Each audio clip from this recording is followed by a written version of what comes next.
Olá, sejam todos muito bem-vindos a mais um episódio do podcast da Vale Club, o ValeCast. E hoje nós estamos aqui comigo, a Nanda Gouveia, coordenadora pedagógica, e a Nathalie Cristine, aquela que já tá preparada, né, pro elogio de Eu já tô esperando já a sua criatividade. Aquela que não tem mais vergonha de gravar podcast, mas quando chegou aqui via a câmera se tremia inteira. Nathalie Cristine. Aê! Hoje, Nathalie, nós temos uma convidada que eu acho que a gente subiu assim de nível. A gente tá muito também. chique. É um nível assim, que, caramba, eu tô aqui, agora tem uma pessoa assim na minha frente. Eu fico muito emocionada, porque é uma das coisas que eu queria muito pra minha vida. E eu tinha certeza que minha função como pedagoga, eu ia chegar lá. E Você hoje queria ir? muito. Uma coisa que eu não sabia de você. Eu queria muito. Então, ela que é pedagoga, ela é a irmã mais velha de 3 irmãos, mãe, avó, e tem uma bagagem de pedagogia gigantesca, que é Silvana Emília. Aê! Bem-vinda, Silvana. Obrigada, meninas. Obrigada. Tá nervosa? Não, tô... Tranquila? As perninhas não estão aparecendo, então nervosismo tá debaixo da mesa, ninguém vê. Não existe, então. E pra quem não sabe, você é diretora escolar, né? Isso. Uma bagagem, eu sempre quis, eu sempre achei muito bonito, eu sempre achei muito chique aquela... E na sala da diretora, nossa, me mandava eu, por favor, fazer qualquer coisa na direção, porque eu sempre quis. E quando eu via que a diretora estava entendendo tudo que acontecia dentro de uma escola, eu falei, caramba, o universo é muito maior que uma sala de aula. E eu acho que eu consigo, ali na direção, fazer muito mais coisas que, às vezes, a sala de aula me limita. Então, era um sonho meu. Hoje eu já mudei um pouquinho esse ramo, esse sonho, mas que eu tô aberta a qualquer possibilidade. Com certeza, você tem um futuro aí pela frente. E a gente vai galgando esses níveis, né? A gente vai cada dia subindo um degrau e a coisa vai acontecendo. Então, a primeira coisa que eu quero perguntar é, quem é Silvana? Quem é essa mulher incrível? Então, vamos lá. Bom, eu sou Silvana Emília. Sou a mais velha de 3 irmãos, de 4 irmãos, na verdade. Sou mãe, né? Sou madrasta, sou avó, sou dona de casa, sou uma pessoa como outra qualquer. E me envolvi na educação por amor mesmo. Consegui que uma das minhas enteadas seguisse o caminho de professora. Minha filha mais nova também é professora, está fazendo faculdade agora, está no 4º semestre. Então isso me orgulha muito, porque não existem professores na minha família, né? Com exceção do meu pai, mas foi por um tempo muito curto, que era professor de matemática. Então, assim, e ser professor num mundo como hoje é desafiador. É muito diferente de quando há quase 30 anos atrás eu me formei, eu comecei a dar aulas.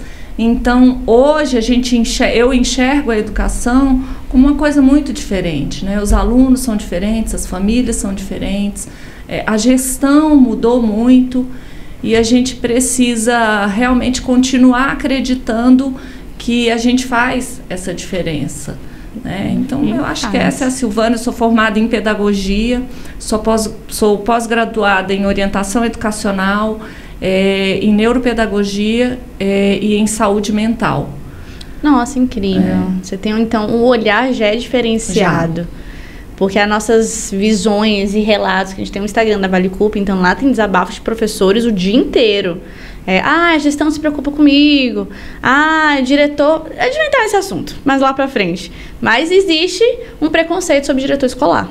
Então, já existe ali um pré-definido o que é um diretor escolar e as pessoas amarram isso. Então, a gente veio hoje conhecer de fato o que faz um diretor escolar e o que você faz também. Você falou que seu pai é professor, mas que não atuou muito tempo.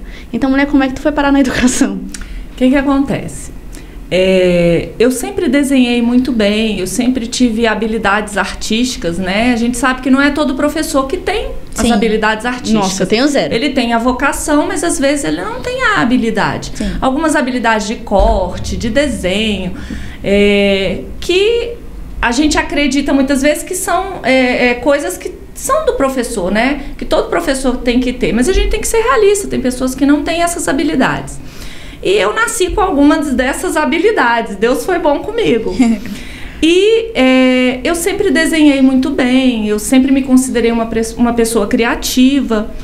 E naquela época, eu ali com os meus 11, 12 anos, eu dizia que eu ia ser arquiteta. E o sonho 11, 12 anos? E meu pai dizia que bom que eu vou ter uma filha arquiteta. Ixi, é chique, é status. E aí foi, né? E daqui uns dias eu já tava, mas eu não quero ser arquiteta, né? Eu quero ser outra coisa, eu quero ser professora. Minha mãe conta que eu botava as bonecas, meus irmãos todos sentados e que dava aula para todo mundo. Só que aí eu decidi, né? Por vocação, por amor mesmo, escolher essa caminhada e essa trajetória. E eu tive que comunicar pro que mais sonhava que eu fosse arquiteta, meu pai. Você chegou a entrar na faculdade de arquitetura? Não cheguei nem aí. E um belo dia eu falei, olha, eu acabei o ensino médio, né? Eu já fiz no ensino médio a escola normal. Então, eu fui aluna normalista, só que eu fui do Maria Auxiliadora. Na época que eram só mulheres, né? Então, eu fui aluna do Maria Auxiliadora. E aí, meu pai já começou a estranhar, né? Mas eu falei, não, porque eu quero ter uma segunda opção e tal. Só que aí, ali eu me descobri. E realmente eu vi que era aquilo que eu queria fazer, né? Esse era o meu chamado. E comuniquei... Fui comunicar para o meu pai, né?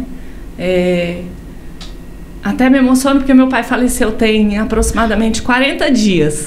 Nossa, e aí, muito. Cheguei para ele e falei que eu não ia fazer arquitetura, que eu ia fazer pedagogia. Eita. E ele, mais do que surpreso, virou para mim e falou assim, olha, eu vou pagar esse cursinho de merda. Mas não era isso que eu sonhava para você. E aí, realmente foi uma caminhada difícil, não é fácil, né? Você enfrenta muitos obstáculos. Sim.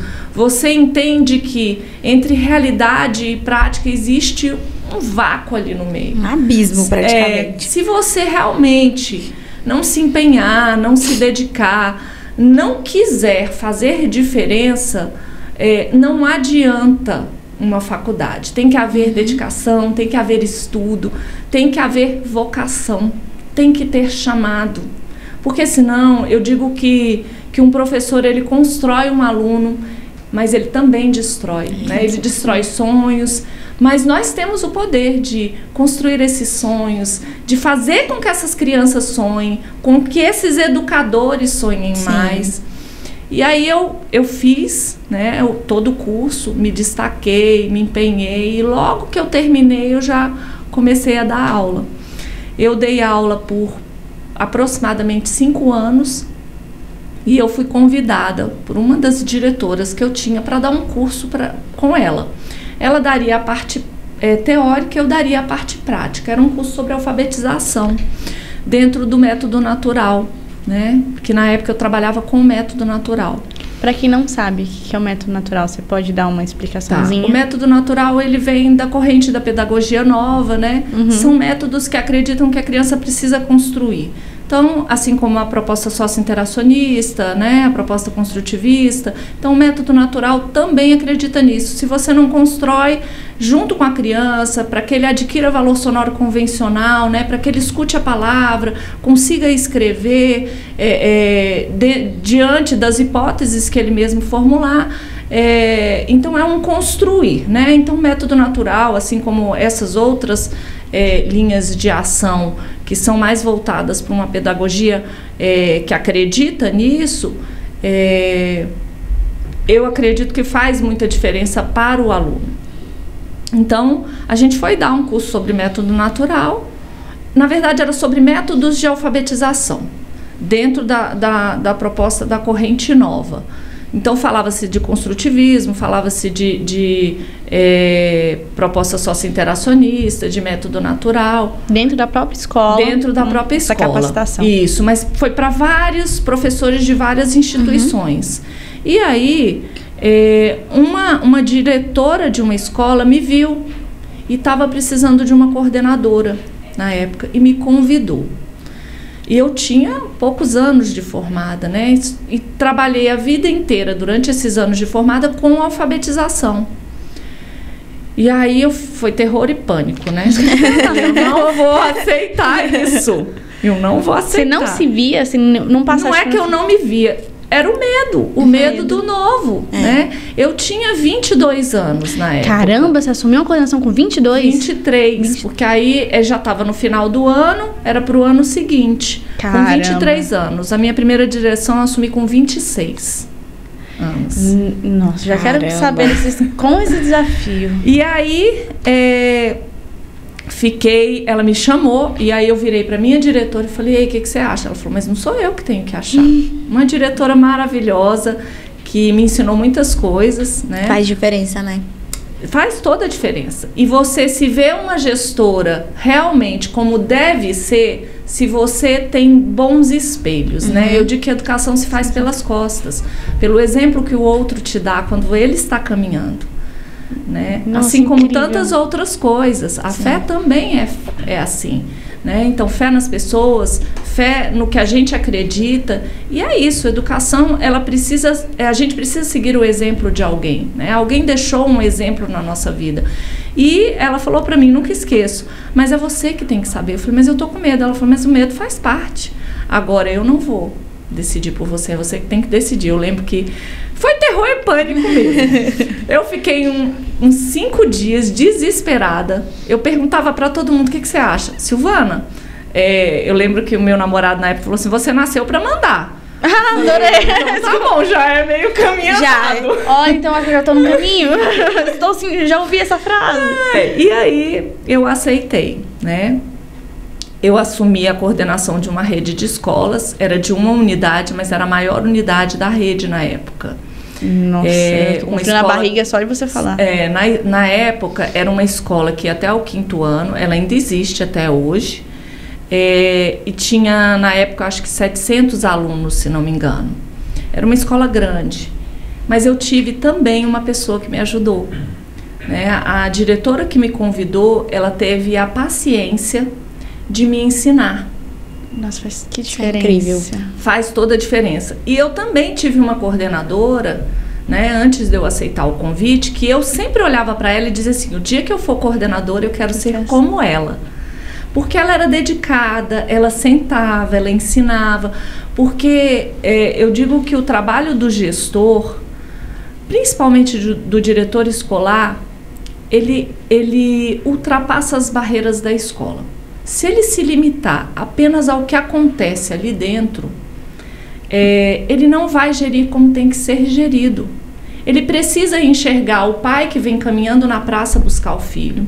Ele precisa enxergar o estudante lá fora, quando ele não está sendo visto por ninguém, mas que tem alguém olhando. Porque aí você entende muitas coisas. Então... até me perdi. Não, mas faz parte. Essa é a vida real. Pra quem não sabe, ela tá aqui com a agenda super apertadinha, ainda você deu um pouquinho pra gente pra gente poder conversar. Porque quando a gente fala sobre gestão, tem muito preconceito. E eu passei por gestões, como professora, né? Horríveis. Também. Que eu passava assim, gente, mas a minha vontade, quando eu queria ser diretora lá atrás, coordenadora lá atrás, não só isso aqui que eu vejo agora na prática. Eu vejo pessoas mandando, mas que não sabem nem o nome dos alunos. Eu vejo pessoas falando, o professor tem que fazer isso, mas não respeita nem meu tempo fora do trabalho. Que entende meu horário de coordenação, mas quer mandar fazer... A prioridade não é... Sabe aquele famoso pra pai ver?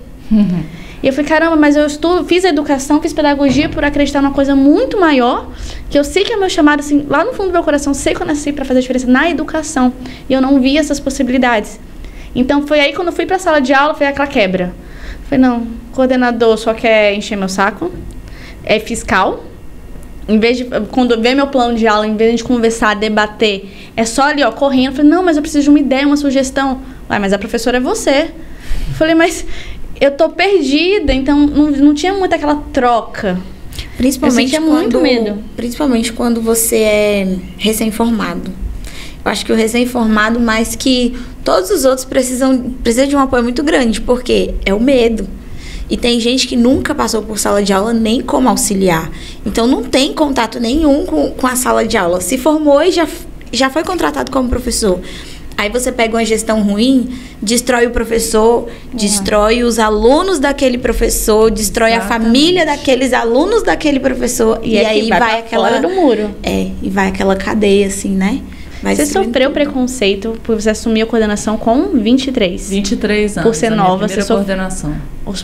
De alguma forma? Foi bem difícil, tá? Eu assumi um grupo, que era um grupo bem fechado, né? Era um grupo que já caminhava junto, todas muito mais velhas e muito antigas de casa já, né? Elas eram um pouco mais velhas que eu, deviam ter talvez 15 anos mais velhas que eu. E foi muito difícil. Então, assim, eu tive que mostrar, né, que exatamente isso, fazer o caminho inverso, né? A gestão, ela não pode ser vista como alguém muito distante de dentro do contexto ali, do contexto de sala de aula. Não só a coordenação, a direção também. Se você acha que você vai gerir de dentro de uma sala, você vai falhar, né? A gestão, ela precisa ser democrática, ela precisa ser interativa, ela precisa ser uma gestão que conversa, que ouve quais são as reais necessidades, principalmente dos educadores, que são a linha de frente, mas também dos estudantes. Eu digo que o estudante é sempre e sempre será a parte mais frágil.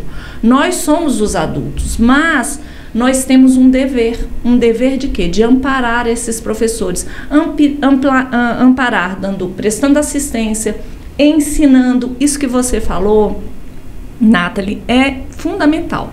Eu, Silvana, sempre gostei de ensinar, né?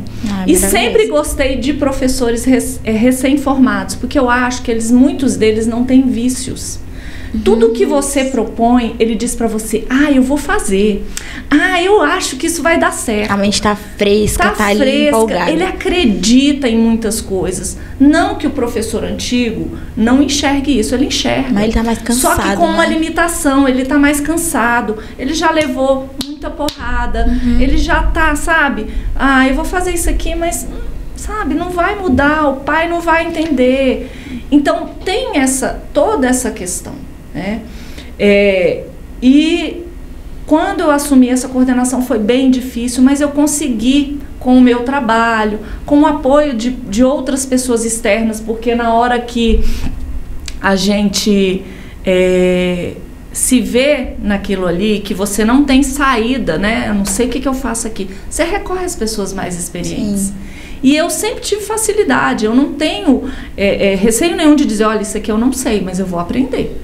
Eu vou procurar, eu vou atrás, eu vou correr atrás, porque eu acho que isso é que faz a gente ser melhor a cada dia. E a gente nunca para de estudar, né? Exatamente, eu não sei tudo, né? Tem coisas que eu já vivi e que hoje o meu enfrentamento é diferente. Bom, eu já vivi isso aqui em tal ano, eu já vivi isso aqui em tal ano, então o meu posicionamento hoje, ele vai ser diferente, não tem como. Só que tem coisas que você nunca viveu e que você fala, pô, eu nunca enfrentei essa situação, o que eu vou fazer?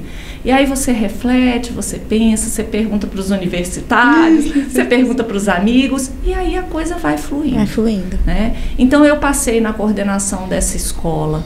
Na verdade, eu trabalhei nessa escola por quase 11 anos, nessa rede. E foi essa rede a primeira que acreditou em mim, né? Nossa, eu tô arrepiando o tempo todo. É porque é muito bom, assim, acreditaram. Uma pessoa nova, sem experiência, e tiver a paciência. Alguém precisa acreditar, por isso que eu acredito. Ela sofreu muito trauma, muito preconceito por ela ser nova. Isso é ruim, né? Porque você enxerga a idade, você não enxerga o potencial, a capacidade que o outro tem. É verdade. E as pessoas, hoje elas se focam muito nisso, né? Elas perdem tempo com as limitações. Eu prefiro não olhar para as limitações, porque limitações todos nós temos. Sim. E a gente tenta ser forte e não deixar transparecer essas limitações. Mas se você só enxergar a limitação, você não vai ver mais nada. Né? A limitação, ela vai te cegar.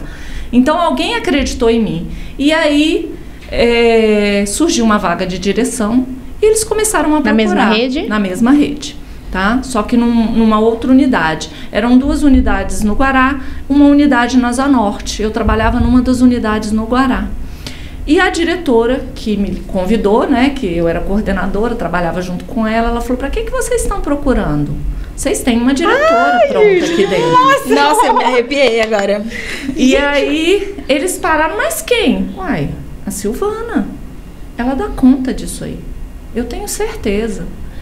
E se o que ela não conseguir, eu vou ajudar. E aí eu fui e assumi a direção com 26 anos. Com medo também?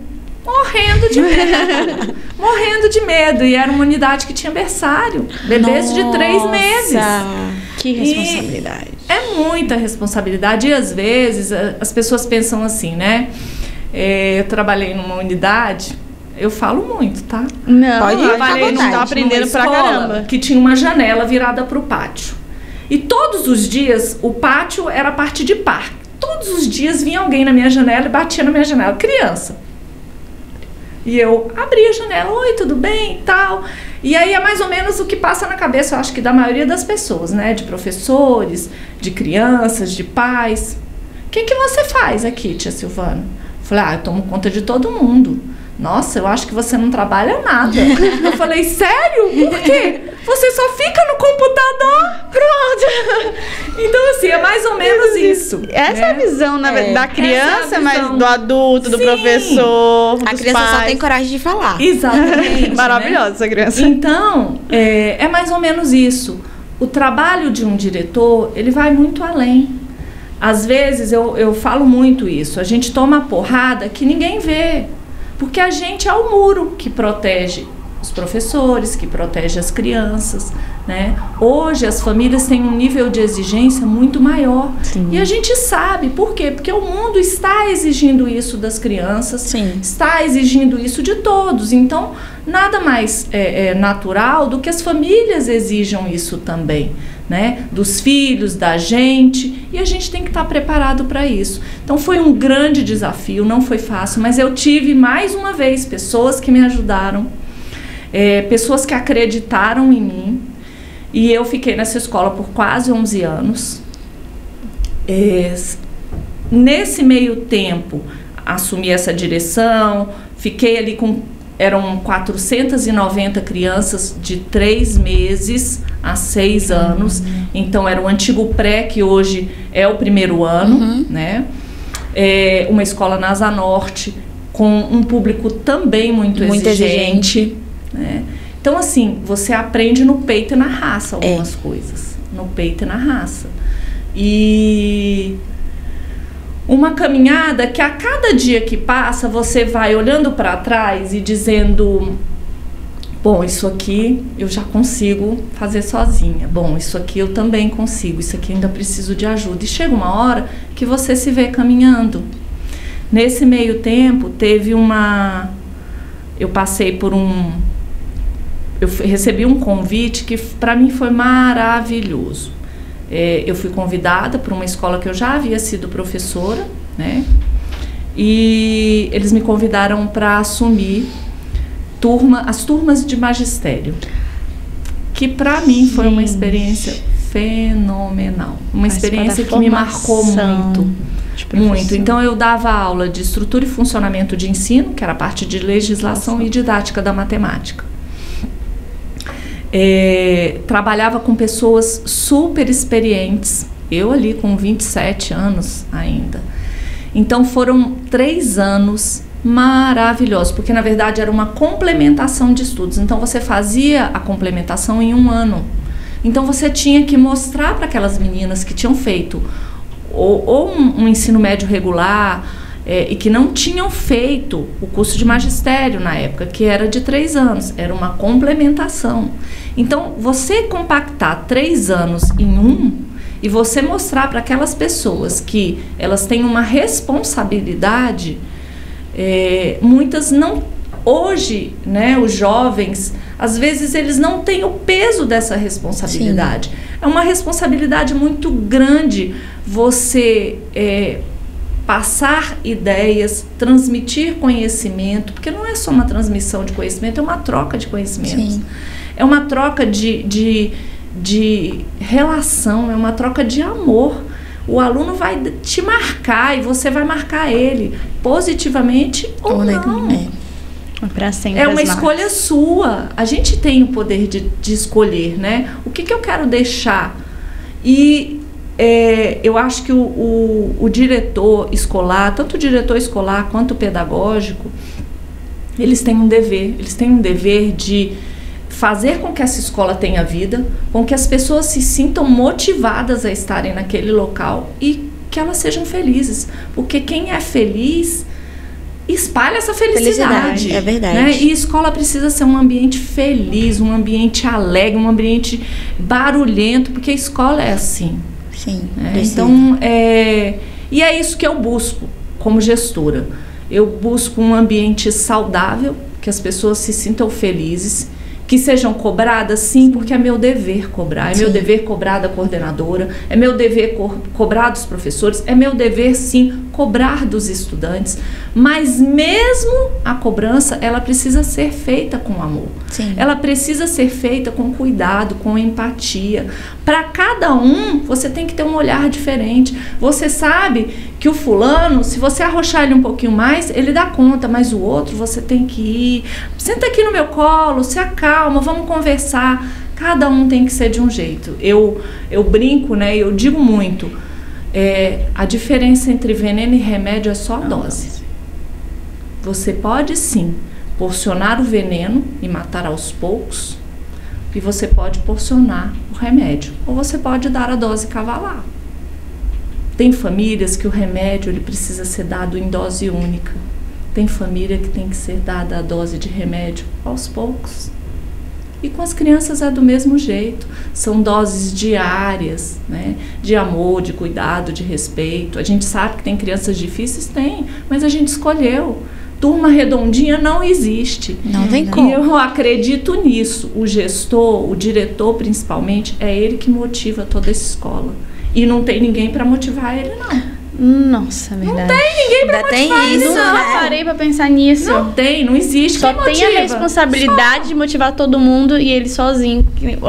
Gente, todo mundo quer ser gestor. Até o dia que é. Essa é a mais pura verdade. A gente só sabe quais são as implicações de um gestor, qual é a responsabilidade de um gestor o dia que a gente está lá. Eu acho que as pessoas fantasiam muito uma gestão.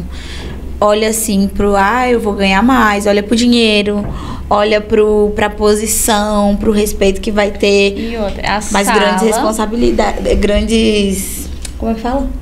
Eu entendi. É isso que eu tô querendo falar. Vem muitas responsabilidades, né? Quanto maior você é, quanto mais você cresce, mais coisas tem. Mas o diretor, que nem o aluno falou, ficar na sala, parece que não tá trabalhando. Então, que vida mansa. Você não faz nada. No ar-condicionado. Grandes poderes, grandes responsabilidades. Isso, grandes poderes, grandes responsabilidades. Obrigada, Igor. Então, é uma visão muito diferente e fica muito vazio. Eu não sei se na nossa formação... Eu queria muito ter feito magistério. Eu tive minha mãe que fez na escola normal, então ela me passou, ela ia fazendo e ela tinha tudo. Então ela foi sempre me ensinando. Mas traz uma prática, uma realidade de escola. E a faculdade traz uma visão mais de pesquisa, eu acredito. E às vezes falta um pouco essa prática mais teórica, que eu amo também. Então eu queria entender assim, o que faz um diretor escolar? O que é isso? Silvana, o que tu faz, mulher de Deus? Nossa, eu faço muita coisa. Eu faço muita coisa. Olha, só um norte, assim, que fica vazio mesmo, fica vago. O diretor escolar, na verdade, ele vai gerir toda uma escola. Ele vai cuidar dos instrumentos que regem a escola, tá? No caso de um diretor escolar, porque tem uma diferença. O diretor pedagógico, ele vai regular só o pedagógico. O escolar, ele é mais abrangente.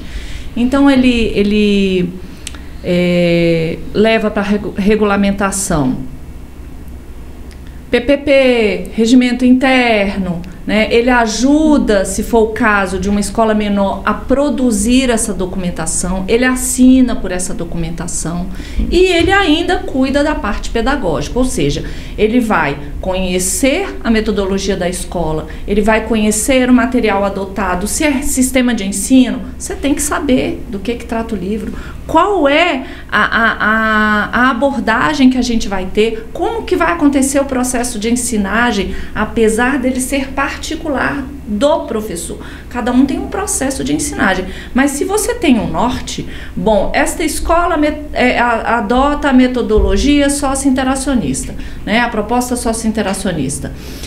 Eu tenho que seguir de uma forma. Eu não posso só dar aula dentro de sala de aula, eu tenho que extrapolar, eu tenho que sair, eu tenho que brincar com o aluno lá fora. O aprendizado, eu vou fazer a roda de conversas, eu vou conversar, eu vou saber o que o outro sabe, o que meu colega sabe. Então, você tem que ver se esses processos de fato estão acontecendo. Você acompanha o trabalho do coordenador, acompanha o trabalho do orientador educacional, acompanha o trabalho do professor, mesmo que não diretamente, não no dia a dia. Quem é que está tete a tete com o professor? É o coordenador pedagógico.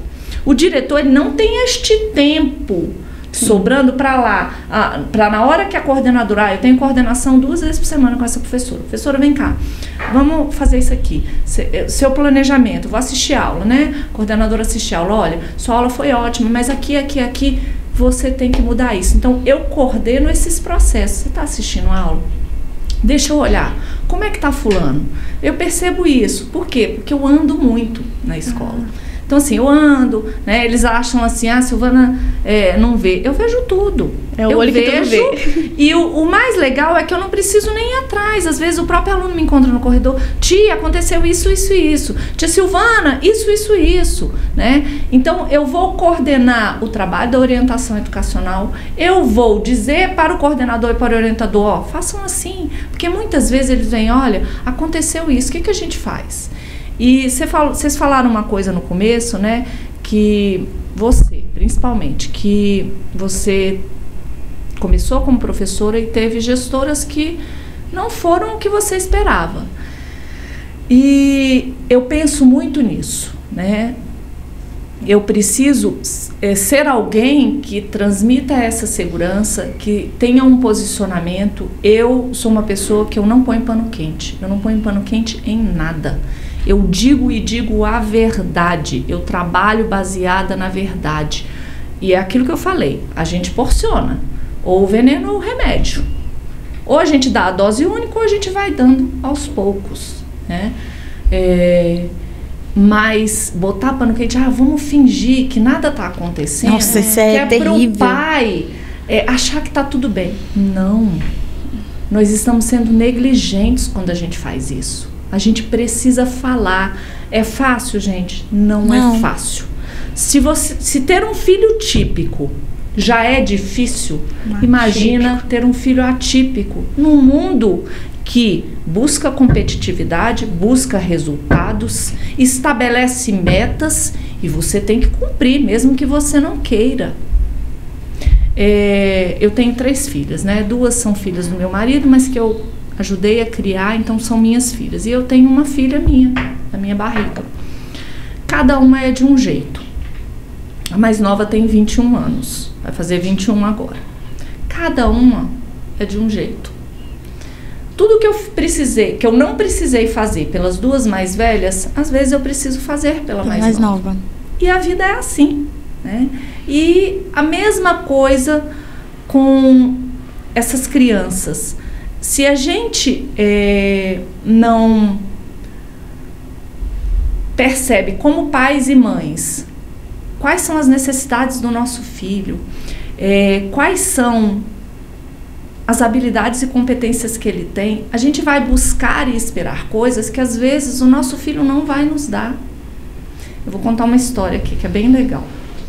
Eu, muitos anos, recebi uma família na escola, né? A criança tinha 2 anos e ela estava naquela data de corte, né? Que é um suplício para tantas famílias, para tantas pessoas.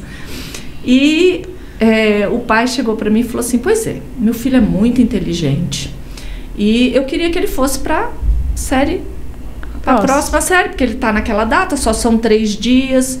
E eu sou bem relutante com isso. Eu falo, olha, a gente não faz avanço, não existe avanço na educação infantil, mas eu vou me comprometer com você a observar a criança, que é para também o pai não se frustrar, né? Para acolher também. Você tem que acolher, você tem que ouvir ali, né? Eu não vou descartar a possibilidade. A gente sabe que tem muitas crianças que têm altas habilidades, apesar a criança nunca estudou, 2 anos, né?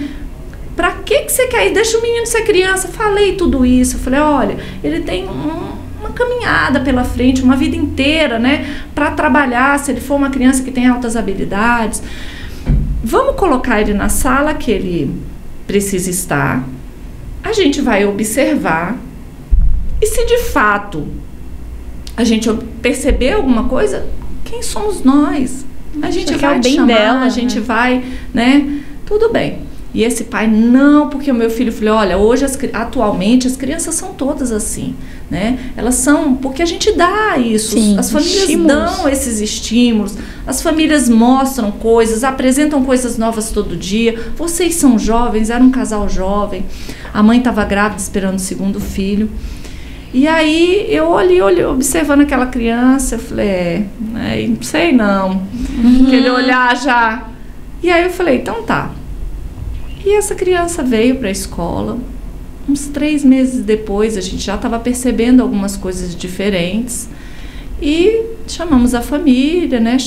O pai não foi só a mãe, e a mãe começou a chorar. Olha, meu filho é autista, a gente está em investigação, mas é quase 100% de chance de ser e tal, e agora o que eu faço? Eu falei, olha, não tem o que fazer, você vai dar? Você vai trocar de filho? Não vai, você vai encarar. Você vai continuar amando o seu filho, ele é seu filho. Não enxerga essa limitação. Enxerga o potencial que ele tem. Exatamente. E é melhor prevenir do que tratar. Então, quanto mais cedo você começar a dar para ele o que ele precisa, mais fácil será para ele essa caminhada. Sim. E quem disse que é uma caminhada difícil, a gente não sabe. Este pai... depois esteve lá comigo, ele ficou arrasado, né? E aí você acaba de gestora se colocando como mãe ali, e você sofre também com as famílias. Não adianta dizer que diretor, né? O diretor, ele está sempre sozinho. Gestor, infelizmente ou felizmente, ele não pode ser amigo. Sim. Né? Ele tem que ser uma pessoa que vai te ajudar, que vai te apoiar, mas ele não pode ser amigo. Imparcial total. Ele tem que ser imparcial. E não adianta, se você pode até não confundir essas relações. Existem relações de afeto que são construídas. Não adianta a gente dizer que não. Existem.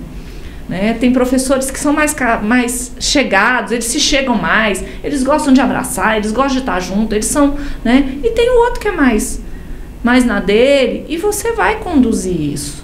Mas dizer, né, nesses anos de caminhada aí, amigos que eu fiz foram amigos gestores, que eram gestores como eu.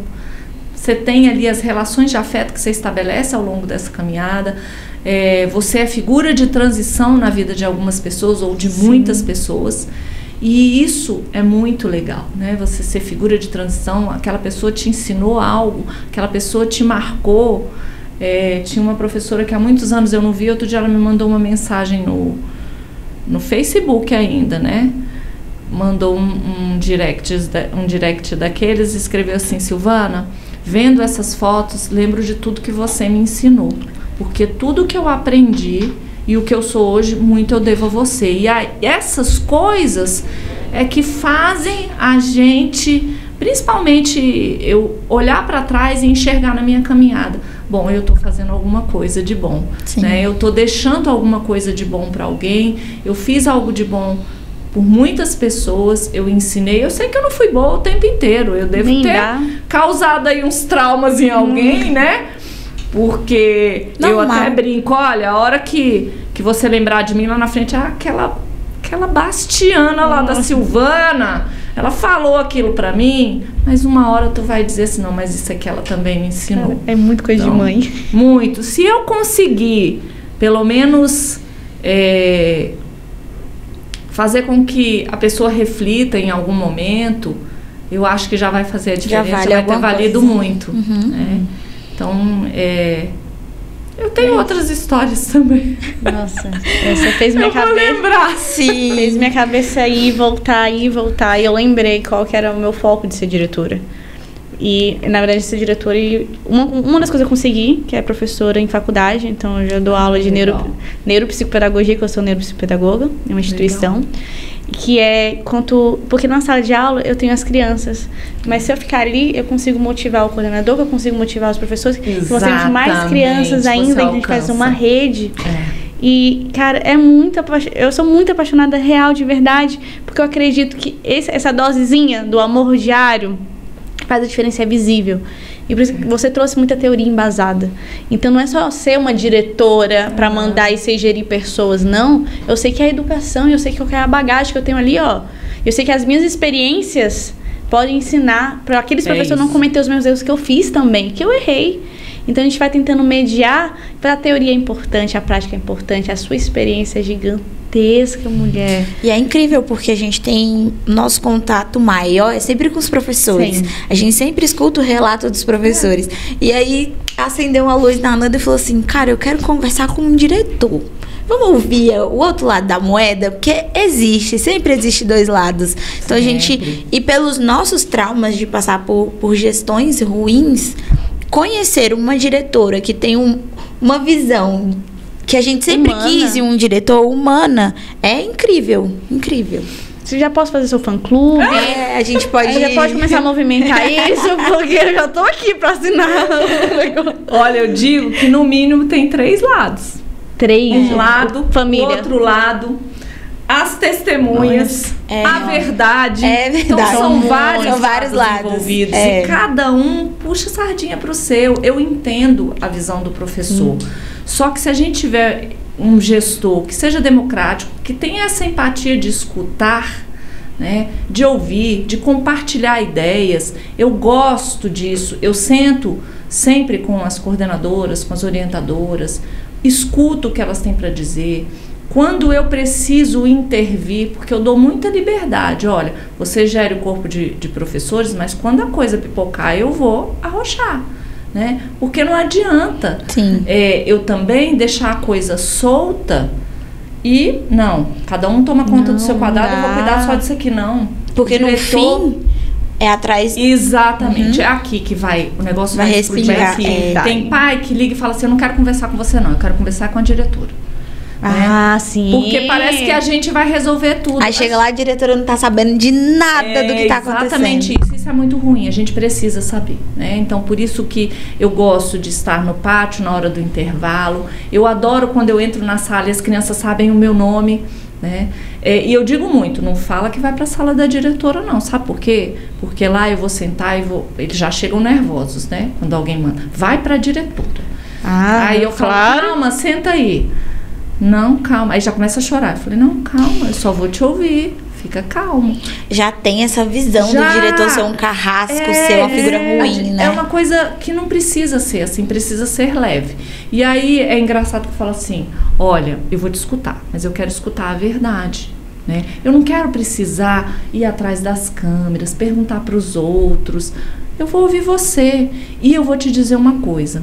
Você é uma criança, você tem direito de errar. Muitas vezes eu falo isso.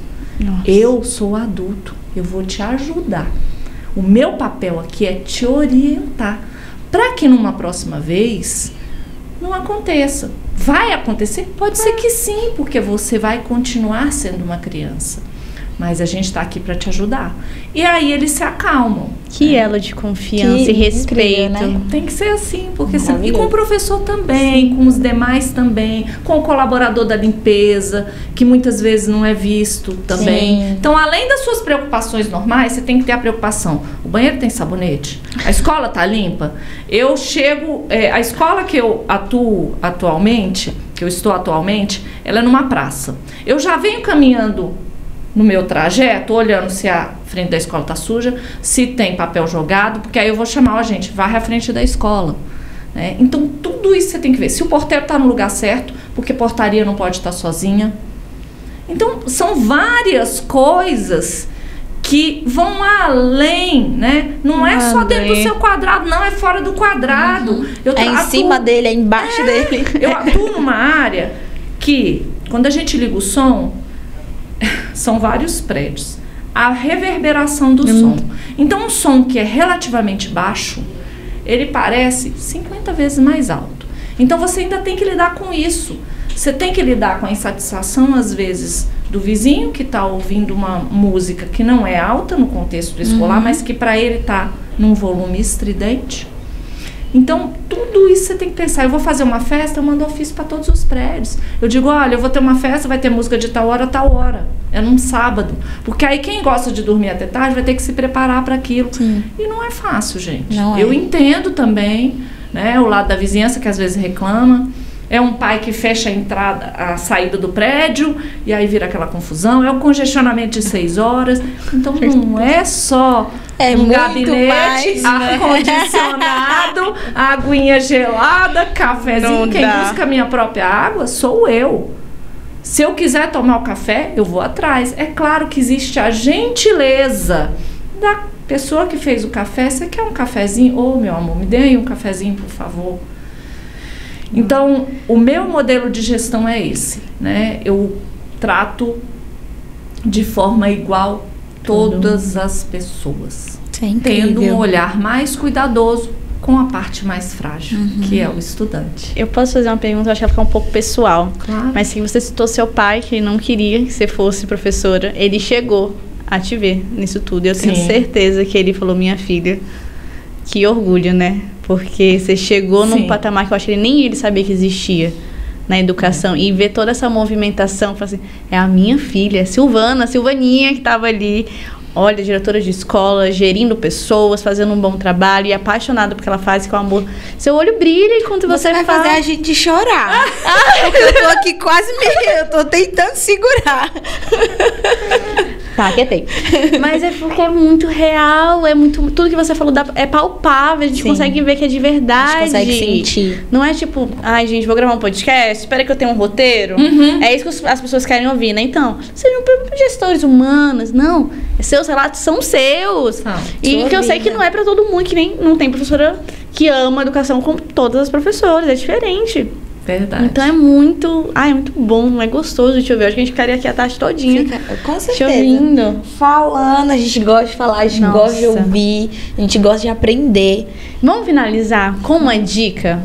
Uma dica para professores ou para futuros gestores. O que você pode deixar? Assim, gente, vamos, porque por mais que seja difícil, para quem gosta, vale muito a pena. Eu acredito que vale a pena. Com certeza vale. Vale, mesmo diante das quedas, né, das dificuldades, dos perrengues que são muitos, né? Antes, me conta um perrengue assim, só um negócio antes dessa dica. Os maiores perrengues que eu passei sempre foram relacionados a acidentes, né? Que a gente pede muito. Eu faço minhas orações todos os dias, peço a Deus que proteja as crianças, proteja cada um que entra ali onde eu estiver. Mas a gente sabe que são situações plausíveis, né? Que podem acontecer, né? Então, muitas foram baseadas nesses acidentes. Eu lembro de uma que eu tinha acabado de assumir uma direção e eram aqueles brinquedos antigamente, que eram brinquedos de ferro. E era uma criança bem fortinha. A professora estava aqui no pé do escorregador e ela escorregou, ela muito gordinha, ela caiu para trás, mas ela estava escorregando. Só que no final do escorregador, aquele escorregador de ferro, ela raspou a orelha lá na ponta. Nossa! A orelha, sabe lutador de UFC? Tipo isso, a orelha dela virou e ela tinha 2 anos. Então você imagina uma orelha, que é uma orelhinha, virar um orelhão desse tamanho.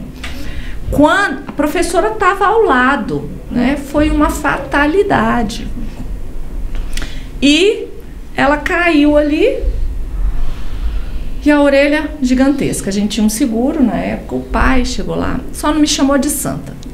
Porque do resto... Eita. E aí você presta toda aquela assistência, porque é um momento que os ânimos estão exaltados, não adianta você... o senhor me respeita. Não adianta nada disso, você ouve calada. Né? Você ouve calada, quando você chega em casa você morre de chorar, você pensa, eu falhei, né? Porque você acaba falhando, mas são falhas humanas. Então, esse foi um fato, a orelha desinchou, claro, mas na hora ficou aquela coisa que você olha e fala, meu Deus, isso não vai sarar nunca, né? Eu vou contar só mais um. Não pode contar, aqui seu, esse microfone é seu. Quando eu era professora, minha primeira turma foi com maternal, crianças de 2 anos. Ai, meu Deus. Todo mundo passa por isso. Aquela faixa etária que você fala, você ama, né? Eu amava. E na escola que eu trabalhava, você dava banho, né? A criança já ia banhada para casa. E hoje em dia a gente sabe que o banho, ele precisa ser dado pela família, né? Porque senão você terciariza tudo. Você terciariza até o banho, que você tem que ter aquele contato com o filho. Mas enfim. E eu tinha uma criança nesta sala que não falava. Crianças que não falam, a gente sabe que eles têm uma tendência um pouco maior, né? De morder. Por quê? Porque é a forma que ele tem de se comunicar. E na época eu tinha 2 assistentes de sala. E 2 crianças fizeram cocô. Ela falou, olha, eu vou levar essas daqui para trocar. Tudo bem. Uma criança ralou no chão. Silvana, eu vou levar na enfermaria. Beleza. Eu vou ficar aqui com os outros. Lá vem a gordinha. Bem rechonchundia. Cai, rala o joelho. Eu vou lá, pega ela no colo, chorando. Avisto. De longe. Que ia morder. Nossa. Eu com a outra no colo. Ele derrubou o colega. Ele não deu uma mordida. Ele deu 15 mordidas. Ele mordia, ele abria a boca e era no rosto. Eu, com a gordinha, saí correndo. Caí com a gordinha. Meu Deus. No colo. Que loucura. Aí o que eu fiz? Eu dei um grito. Fulano! Aí ele se assustou. E chorou. Quando eu cheguei perto, eu comecei a chorar. Ai, mulher. A criança estava toda mordida. Eu recém-formada. Minha primeira turma, eu só chorava. A mãe era minha colega de trabalho. Mãe da criança que foi mordida. Ela olhou pra mim e falou assim, que porra é essa? Aí que eu chorava. Meu Deus. Aí que eu chorava. Eu não tinha condições emocionais, mas aquilo serviu de uma grande lição para mim, que nós somos seres humanos. Sim. A gente também falha. Ai. Por mais rodeado de precauções, né? Sempre acontece. Sempre vai acontecer alguma coisa. Você pode se resguardar, você pode tentar fazer com que algumas situações sejam evitadas. E isso fez com que eu ficasse mais atenta, né? Eu passei por inúmeras outras coisas, mais difíceis do que essa, menos difíceis, mas todas me ajudaram a construir o meu caráter hoje como pessoa, como gestora, né? Como mãe. Por quê? Porque a gente vai, né, carregando essas coisas, não adianta, a gente não se desvencilha delas. E a gente vai sim ficando um pouco mais endurecida com o passar dos anos, porque você vê que não adianta, você tem que ser firme, você tem que ser dura, né? Muitas vezes você tem que ouvir sim o pai, mas você também às vezes tem que pontuar para ele e colocar ele no lugar dele também. Por quê? Porque olha, não é assim, vamos manter um ambiente saudável, um ambiente respeitoso, né? Porque senão a coisa vira uma confusão. Mas você me pediu um conselho aí. O meu conselho é que a gente tem que acreditar, né? Tem pessoas que têm perfil de gestão e vai muito do que eu falei no início. Todo mundo quer ser gestor, até o dia que é. Mas você tem que enxergar dentro de você esse perfil. Eu tenho esse perfil de liderança, você precisa ser líder. E você precisa ser um líder admirado. Né? Alguém, porque existem entre os professores futuros gestores. Eu consigo enxergar isso. Já promovi muitas pessoas que eram professoras e que eu falava, olha, você tem perfil de gestão, comece a trabalhar, faça um curso, né? Porque você tem um potencial. E foram promoções assertivas, algumas trabalharam por muitos anos comigo, outras estão aí já galgando os seus próprios espaços. Tem algumas que saem da sala de aula, vão para a coordenação e lá eu digo, né? Olha, você tem perfil para direção. Não, mas eu não quero. Você não quer hoje, mas daqui 5, 6, 10 anos, você está pronta para assumir uma direção. Então, a gente tem que querer, sim. A gente tem que querer. E se a gente enxerga na gente esse potencial, a gente tem que correr atrás. Né? Então, o meu aconselhamento é esse. E que a gente continue acreditando. Mesmo com a educação estando mais difícil, mesmo com as famílias estando mais exigentes, procurando mais... querendo que a gente acerte sempre e que a gente às vezes falha em alguns momentos, mesmo assim a gente precisa acreditar. A gente precisa acreditar que a gente tem um papel fundamental na vida dessas crianças, na vida dessas famílias e na vida de tantas outras pessoas. Eu acho que é isso. Eu acho que foi pra mim. Eu não vou nem falar nada. Pô, não, mexeu muito aqui. Eu acho que você... Nossa, Silvana, essa nossa manhã, eu acho que você acabou de dar na minha vida a partir da frente, assim, um negócio... então é isso. Traz um lance pra Ananda hoje. Espero que eu tenha ajudado. Nossa! Sim, foi maravilhoso. Muito obrigada pela sua presença, por todo esse conhecimento, essa conversa incrível, que a gente possa ter mais oportunidades como essa de conversar. Conversar sobre todos os outros perrengues, todas as outras vitórias. Foi incrível, a gente agradece de coração. Eu que agradeço. Meu primeiro podcast. Tá chique, né? Eu acho chique isso. E é muito bom, que nem eu falei, ter pessoas reais. Que nem eu não quero trazer ninguém aqui que venha me contar uma história roteirizada. Eu não quero enredos criados. Eu quero vivências. Eu falei, gente, a pedagogia não é um mar de rosas. Não é. Tá longe de ser. Bem longe, mas para quem gosta, a gente transforma muita coisa. Sim, sim. E para quem acredita, aí o foguete não vai dar ré nunca, porque a gente só vai para frente. Então, muito obrigada. Eu como Ananda e eu como profissional, eu agradeço muito a gente poder conversar. Eu que agradeço. Né? É isso. Então, muito obrigada, Silvana. Obrigada a vocês que estão assistindo de casa. Vai deixar aqui o Instagram da Silvana. Vão lá, vamos fazer o nosso fã-clube. A gente vai movimentar isso aí. É isso aí. Vai deixar aqui as assinaturas pra gente conseguir movimentar. Porque eu acho que tem muito pra aprender. E fique ligado que semana que vem vai ter mais podcast. Tchau, até o próximo. Beijo grande, tchauzinho.